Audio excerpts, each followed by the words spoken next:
Welcome to another Foolish Thoughts episode. This is Joseph Barone, aka A Fool for Learning, your training and learning consultant.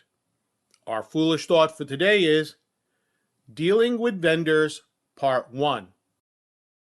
Over the years, I've dealt with vendors. Now, I will admit I've not dealt with huge numbers of vendors, but I think enough to have given me some solid experience in dealing with them.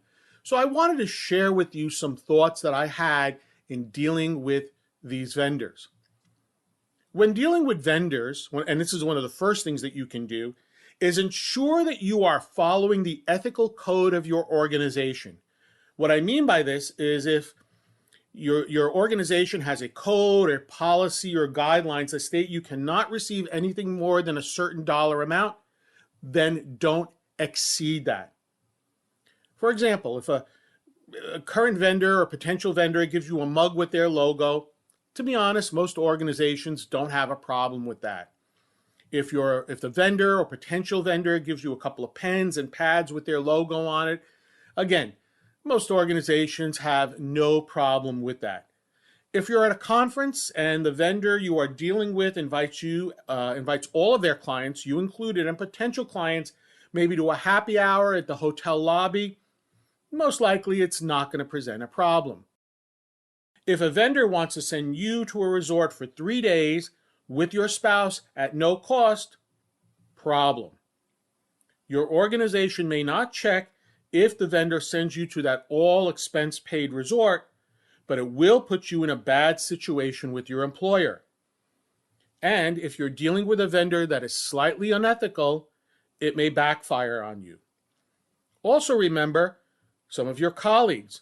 Maybe a colleague is looking to get back at you for something that he or she felt slighted by, or maybe they're looking to take your position.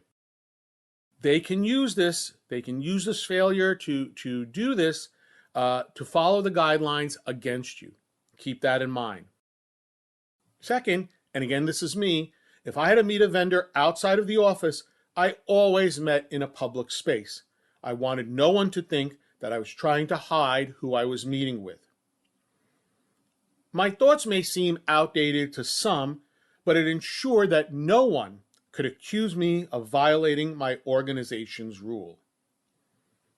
Hopefully, I have given you something to think about. And if you learned something from this episode, please take a moment to like, comment, or subscribe to this channel.